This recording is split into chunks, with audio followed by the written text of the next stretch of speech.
Hello, everyone, and welcome to our final episode of A More Beautiful World Our Hearts Know Is Possible book podcast with We myself. made it We made it. with And Jeremy Stewart, with and Jeremy Stuart and Scott Noelle. yay, we're famous now. It's good to see you, Scott. It's good to see you too. So yeah, we've arrived here at the end of the book. We're on our final three chapters. Those are consciousness, destiny, and initiation. And this is these are the three chapters that I think really sum up the whole book. Actually, surprising that they came so late in the book. I remember reading the book the first time and thinking, when's he going to kind of tie all this together? And he leaves it right to the very end. But they're really excellent chapters. And of course, they also act as a springboard into further discussion. So what I liked about these is that they don't sort of button everything up. They kind of give you a little bit of a roadmap on where to go next, which I thought was kind of cool. So I don't know if you want to jump in on them. I've got a few things to talk about on these three chapters that struck me.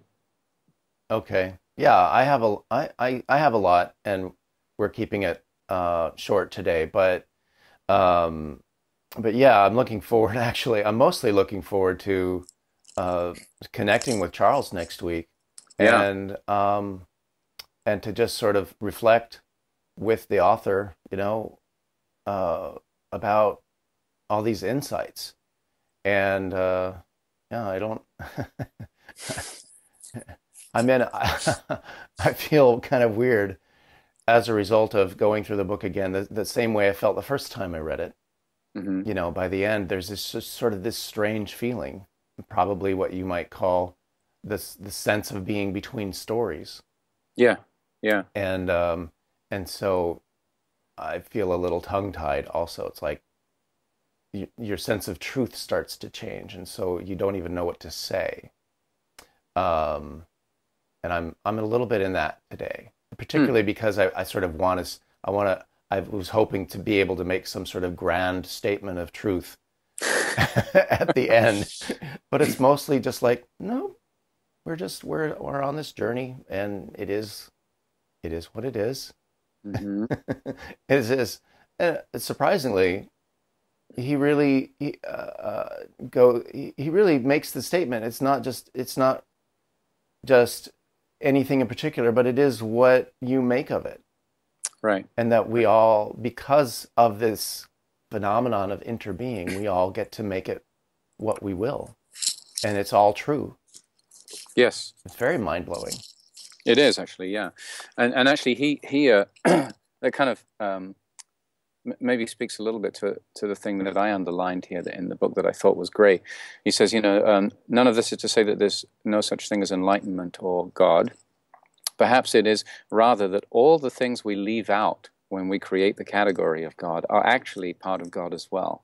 And perhaps our pursuit of enlightenment as a goal necessarily neglects the very things that are actually necessary for our enlightenment. So it's a very all-inclusive statement there. That the things we often leave out are the very things we need in order to pursue our vision into the next, uh, you know, story. So that's interesting. It is just as it is. It is as it is. Yeah. And Right? it's difficult to just be in that paradox that, it's everything and nothing, that sort of Right. strange combination of true and not true, and hmm all and nothing, and I mean, that's the logic of interbeing that doesn't resonate with the logic of the old story, Right. and Right. particularly becomes challenging to uh, to bring it into real practical life.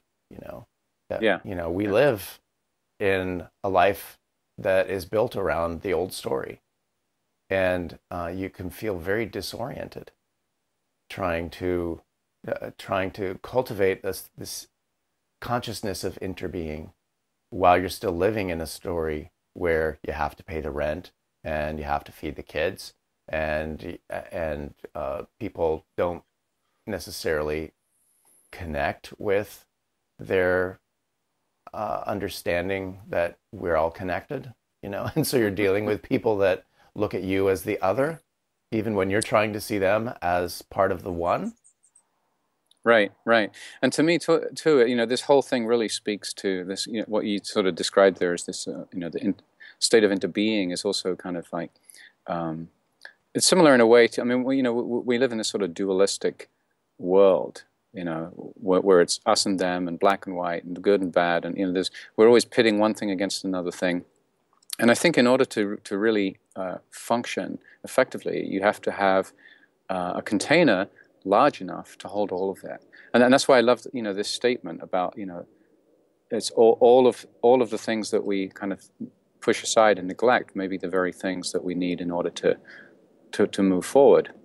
And so you know, one thing I like to think about is just this idea of if you feel resistance or stuckness in your life on any level, at any on any part of your life, if you're feeling stuck and you just can't move forward, then simply expand the container to include that stuckness, right? Instead of trying to push through it or push it aside or bury it or hide it or ignore it, just expand the container of your consciousness to include the stuckness. And suddenly you'll realize it's not really stuck anymore, right? So I kind of really love that sort of inclusiveness thing, just really expansion. You know, we tend to get very reductionist when we have difficulties, and you know, everything comes down to, well, it has to be this or nothing, or this or that, as opposed to, well, it can be this and it's also that, and it's not this and it's not that, and it's both and it's neither. You know, and in order to really live that way, as you said, I think you have to just get bigger, your consciousness, your expansion. You know. Yeah, you remind me of a lesson that I learned from Barb Lundgren, who is the founder of Rethinking Everything and one of our in-house poets. Mm-hmm. And she said, I don't remember exactly what she said, but the lesson was that when whatever you're afraid of, whatever you resist, embrace it and move toward it, instead of avoiding it. Just move into it. Yeah. You know, and that can be. I think the examples she used were things that, and we had a discussion about parenting. You know, the things that we're afraid of as parents, like her children being interested in cigarettes. You know, she just went right into it. Right? Yeah. Okay, we're going to explore cigarettes. Right. And by having that willingness to go into that thing that frightens you, you become more expansive, and you avoid. You actually end up avoiding the thing that you were afraid of, because you become bigger than it. Yeah, you realize it's no longer a threat, or you're no longer afraid because there's room for it in there. Yeah, and it has no power over you. Yeah. I would love to actually just go through the chapters bit by bit, because there are a few notes that I took that I want to bring out. Go ahead. Ready? Okay. So in chapter 35, Destiny, I'm trying to, some of these things we already just sort of covered spontaneously. He says,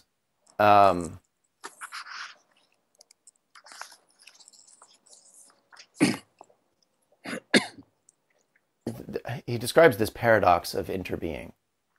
That what I'm saying is that it is indeed all up to you. Yes. Regardless of what I do. And it is all up to me, regardless of what you do. Yeah. By your actions, you choose which story and which world you're a part of. And to me, what that's saying is that it's not like there's one story and that it ends and then there's a new story, but that the stories coexist, and they will always coexist. The old story may ideally become, sort of by consensus seen as old. Right now, it's not old to many people. It's the way things are, but I don't think it will ever leave us, and I don't think it should leave us. We don't want to strike that from existence. The Hmm. old story is an important part of the new story. That, if anything, it just makes the new story more delicious to have it to contrast with an old story. Well, you need, like building a house, you need a foundation. And the new story is built on the foundation of the old story, and he talks a little bit about that in the sort of the hippie movement and the Mm. sort of people feeling like the '60s were an opportunity for radical change, and in some level they failed.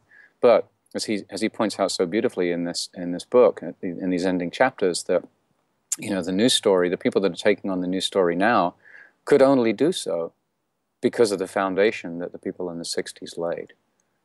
Right. And then he talks a lot about counterculture and alternative movements as being the margins. He talks about it as the margins from which our healing Right, will come. right. And I'll just want to quote this section. He said, "Our healing will come from the people and places that were excluded from full participation in the old story. Hmm. It will come from ideas and technologies that were marginalized because they contradicted dominant paradigms, and it will draw from marginalized or near forgotten social and political technologies.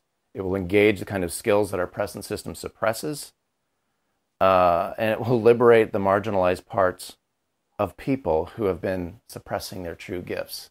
That to me Yeah. was Yeah. really kind of like the tasty nugget there. It's like it's Yeah. not just about these, pieces of various edges of society, but the edges of ourselves. Hmm. And it made me wonder. I have a question for you Okay. because I Is enjoyed this our. is this a surprise This is question? the surprise question, yes, because our interview sessions were so much fun.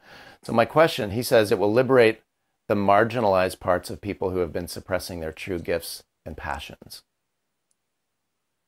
So my question to you, Jeremy, is what true gifts and passions are being liberated for you? Hmm. What true gifts and passions are being liberated for me? I think that in reading this book and just in what's going on in my life in general right now is I'm realizing more and more that the only way to really is the only way to be really liberated and to move forward is to become none other than who I really am. In other words, to fully embody who I am and stop trying to be something that society expects of me or wants me to be, um, and to no longer follow other people's expectations. And he sort of says that in here too a little bit. It's hard to put into words, but it's it's like this idea of stop trying to be somebody special or unique or different or look at me, I'm making these changes. Ignore all of that and just simply be myself. And to me, that's a total liberation. Oh, But it's a very hard place to live from because I personally feel all these outside pressures, to be something what's different. one example? One Excuse me. example of one of these expectations that you are releasing.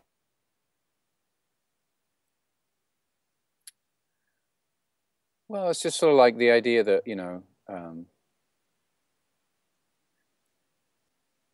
you have to, as a father and a parent and a husband, that this you have to do certain things in order to be that to fulfill that role, and sometimes those certain things are not really in alignment with who I believe I really am. It feels like that's stepping out of my own personal truth sometimes, and I'm doing them just because it's some sort of chore or an obligation, as opposed to I'm doing them because I really feel like that's part of my natural course of events. Does that make sense? I know I'm having a hard time with words right now. Because I'm Yeah. I'm exposing you, maybe. Uh, Maybe it's well, and it's a very difficult and tricky question. But don't worry, I get to throw one back at you again. okay. Yeah. Well, I think though, just what you said about the role of fatherhood, certainly I understand that, and I think that um, in my journey of letting go of expectations, those kinds of demands, if you're going to be a good father or a good provider, a good husband, you have to X, Y, and Z. Right. One of the interesting things is that as you let go of it, there might be a period of what the old story would call irresponsibility. Right. But ultimately, um, you come back to, I guess you go from counter will to the true will, Mm-hmm. Mm-hmm. and your true will often is not so far out of alignment with those original expectations, but because you're embracing freely a desire to contribute rather than this need to measure up, it feels different. The Right. same thing Right. feels different because you're doing it from a place of freedom, not from a place Right. Right. of avoiding shame. Right. Right. Yeah, you said it much better than I did there. But yeah, that's kind of what I'm getting at, you know. That's the thing there. So just really being, you know, being true to myself and recognizing what that is Right. and being willing to always embrace that. You know, I think we tend to sidestep that a lot. True. So society sort of forces Yeah, us there's to a lot of sidestep. pressure not to Yeah, be yourself. absolutely. Yeah, to fit in, to Sometimes conform. it's even illegal to Yeah, express your true point of view. right. To say the right thing, to do the right. No, you can't say that. You know, do this. Say it like this. You know, Yeah. do that thing. That's what you're supposed to do. All of these stupid messages that we get force us to sidestep who we truly are. So, Right. And I think one of the things that will move the needle toward, in the direction of interbeing is people rejecting that notion. I yeah, think, and just saying their truth. It's so much that the lawyers can't keep up with them, the people who want to sue you for right. defamation or whatever. But I think there's still a kind of even in the progressive side of things, there is a toxic element of this sort of um, compulsion to other to turn people into other when they don't say the right thing or when they Right. Right. and then to demonize them and to forget that's me, and from a place of interbeing, that's me. Right. Right. And it's not me and it is me, but we're all a part of this same connected consciousness. And so, it doesn't make sense to point the finger at anyone. That's Um, true. depends on which finger you use. I won't give you the finger. Thank you. There was one thing I wanted to comment on the Destiny chapter, since we were kind of talking about that. One thing that struck me about this book overall is how incredibly positive Charles is, even in the face of terrible calamities that the Earth and the human race are facing right now. And I kind of was curious as to where that was coming from. And a part of me was sort of judging it as he's sort of so naive. I mean, look at the world. It's a shambles. How can you be so positive in the face of such monstrous things that are happening? And this question comes up for me a lot. And so I want to read this. He says, the question, will we make it? Meaning, will we get to the new story, to the new paradigm? So the question, will we make it, itself encodes a profound disempowerment. The question implies that there is a fact of the matter independent of one's own agency. The fear behind the question is, whatever I do, it won't matter because the world is doomed anyway. And the assumption behind the fear is that I am separate from the universe. That is part of our story. And I thought that was really, really interesting, because that comes up for me a lot. I read the news and I just think, God, it's just, whatever I do isn't going to make any difference at all. Look at this, And later on he says, and you said this too, it's up to me and it's up to you and it's up to everybody. But it's utterly different, opposite, in fact, from the disempowering truism of separation that says we won't make it unless everyone changes, and therefore what you do or I do hardly matters. You know, Yes, something popped into my mind as you were reading, which is this idea that, in fact, this sense of doom is true in the old story. The old story, yes, the world of the old story is doomed. yes, Because it's inherent in the story. It can't lead anywhere but destruction. And so I think he can be positive and we can be positive in the sense that, to the extent that we understand that the stories aren't exclusive. right. That, you know, there are aspects of the world that are built upon the old story that will crumble, and there will be all kinds of devastation for anyone that is stuck in that story. But those of us who choose to inhabit the new story won't experience it that same way.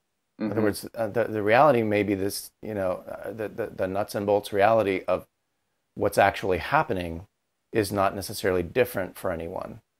Right. But when you inhabit the new story, you experience it in a different way.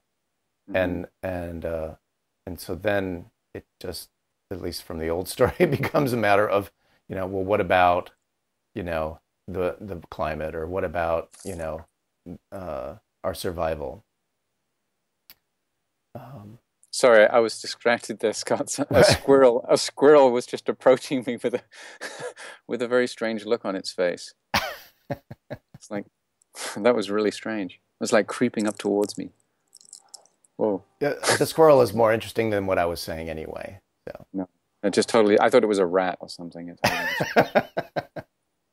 No, it's really interesting. I mean, I like what you said there about you know.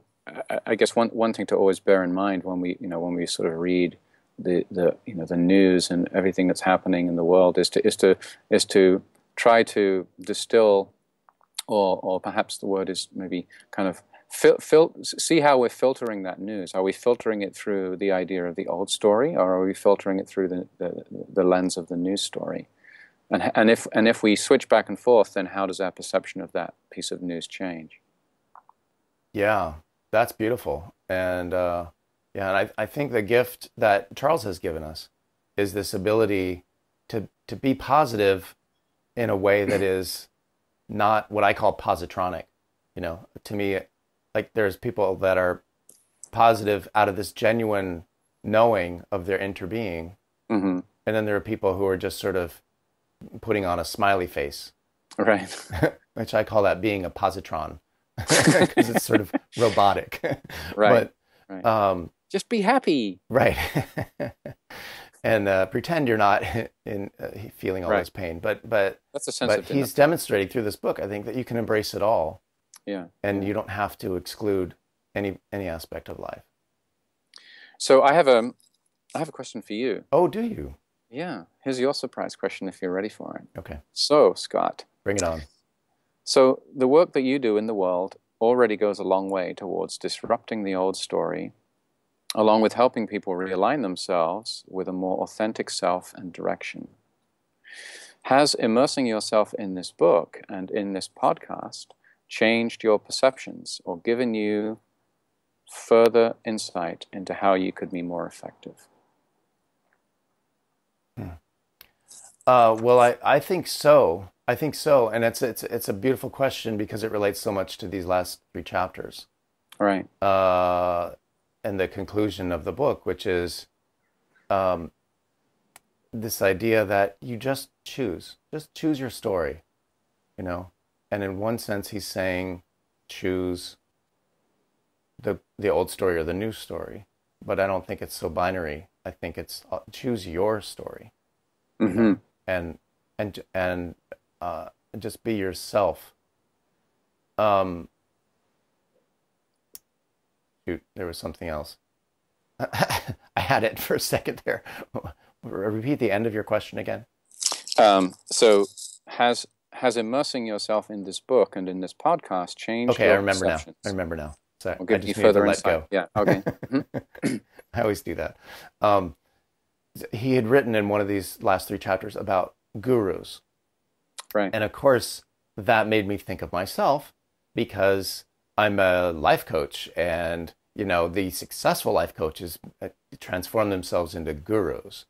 And and even though I think he's talking more about more the traditional gurus of Indian culture and Eastern spirituality, I think that whole concept, at least in the West, is one of finding one person who is the great messenger that you focus all of your attention on. Mm-hmm. And and that has been for me something that I've had this mixed feeling about. On the one hand, it's there's this appeal, maybe a sort of a temptation to have this big ego trip about being seen as extra wise or having some sort of special position in life. And on the other hand, it's a drag, to try to uphold that illusion. Right. Right. Because I'm just a guy, as my lovely wife says in her most delicate way, I shit and piss like everyone else.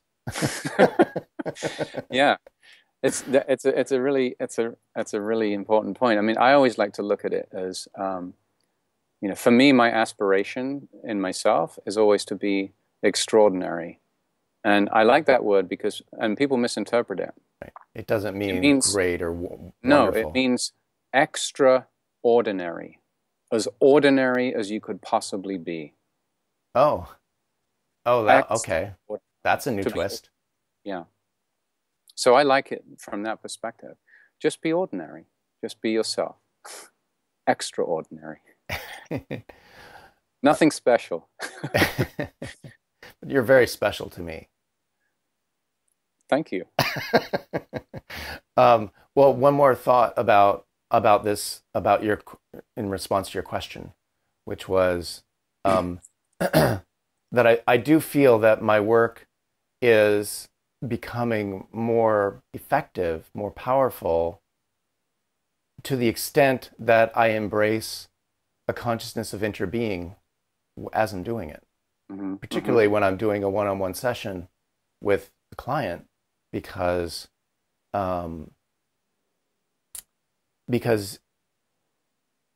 you get a different feel for that conversation when you realize I'm having a conversation with another aspect of myself. Right. So not me, myself, but this grander, expanded self that is the essence of all consciousness. Mm-hmm. Mm-hmm. And so I'm not, looking down on someone, right. or I'm not the more advanced, coddling the less advanced, Right. It's this is a person that's on the same journey as me because he or she is me. And I am him or her. Right. And that just leads to a whole different kind of feeling. And it, in the sense that you can move on. You don't have to, when there's less separateness in an evolutionary conversation, then it becomes a little easier, kind of in the way you can talk to yourself. Do you know what I mean? It's like, unless you're really conflicted on the inside, when you're working through something, you don't get defensive against your own thought process. Right. You know what I mean? Right. It's like, well, I wonder if I should do this. No, you shouldn't. What are you saying about me? Well, I don't do that in my own head. So you're not like Gollum. No. No. Nasty hobbits. Yeah. No, but I do feel that, Yeah. the people I work with are precious. Right. So there is that. Well, that's beautiful. So it's 20 to 10, and I have to get Oh my going soon. goodness. So yeah, Let's go to chapter 36. last chapter here. Let's get a little bit out of this. I just have a couple of things I want to say. What Yeah. do you have? I just was struck by this idea that he gets into this sort of profound paradox here about and you already sort of mentioned it about something minus everything is nothing. So therefore you are nothing. But then we go here, we find that nothing is not nothing; it's everything. So therefore you're everything. So everything is nothing, and nothing is everything. And it reminds me so much of when I was more involved on a day-to-day basis with Zen Buddhist practice, and my Japanese Zen teacher always used to say to me, sometimes he would say this all the time. You'd hear him say, "Well, it could be this, and it could be that, and it is this, and it is that, and it's not this, and it's not that," and you just be completely confounded. It's like, what are you talking about? But he's summing it up. And Charles sort of says the same thing here. It's everything, and it's nothing, and it's special, and it's not special. It's ordinary, and it's extraordinary, and yeah. In a way, that kind of koan is a tool to be able to recognize when you've entered a state of interbeing. Because the farther you are from interbeing, the more frustrated you feel as you entertain those contradictory ideas. But the more you enter into that state, the more you just feel relaxed. Right. It's like, Right. Yep, that's true, and that's true. Yes. Okay. And again, it comes back to the idea of expanding the container to hold all of it. Don't leave anything out. Make room for all of it. Yeah. Yeah. And yet, I think we are here to focus on, a particular point of creation. And, we're not all meant to be everything. It's like the platform of human existence is one where we get to focus on one piece of the story. So it's not so much that you have to exclude everything, but there is a kind of a passive exclusion that happens when you focus on one thing. And he says, choose the story that best embodies who you really are, who you wish to be, and who you are, in fact, becoming. And I think that's basically the recipe. That's the formula. Yeah. Like, ultimately, just choose who you want to be. Right. Right. And there's no Good right advice. or wrong of it. Yeah. It's really great advice. Yeah.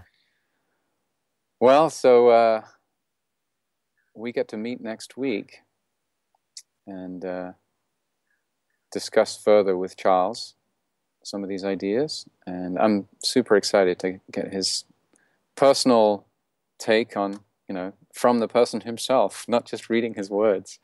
But so that's going to be super exciting. I'm really looking forward to that. It is. And we'll have on the screen here for those last minute possibilities to participate in that. Apparently there is now, for those who can't make it to Little Rock, there is now some sort of live streaming option that I wasn't aware of. But apparently some of these sessions are going to be live streamed. And so that is an option. If you go to rethinkingeverything.com, somewhere there you will find information about that possibility for those of you throngs of people watching this video who can't make it out to Arkansas next week. And for those of you that will be there, we look forward to meeting you all, and appreciate you listening in, and hope you got something out of this. Yeah, I want to close with some words from our poets, from one of our poets. Brooke has written a couple of poems about the final chapter. Okay. So I'm going to read her poems about initiation. So the first one is a limerick. The time has come, the walrus said. Or was that just inside my head? It matters not, and all that rot. I'm off to where I'm led. That's good. And then she wrote a haiku. And so it begins, this new story we're writing, once upon a time. That's a great way to end. That's terrific. I like that. We'll cycle right back to the beginning there. Yeah, exactly. In fact, Yeah. if you're watching this on YouTube, it will, the playlist will cycle back to the beginning. Back to the beginning, and you can listen to it all again. It is, and I find that to be very helpful. And going through this book again with you and going deeper into it has been a real blessing. So thank you for going on this journey with me and playing. Thank you. Yeah, thank you for suggesting it. It's been really interesting. Awesome. I appreciate it. All right, Scott. Well, I'll see you next week. Okay. In person, and we can continue. All right. I can't wait. Yes, I can. I can wait, but I'm excited and really looking forward to it. Me too. Take care. All right. Bye-bye. Bye.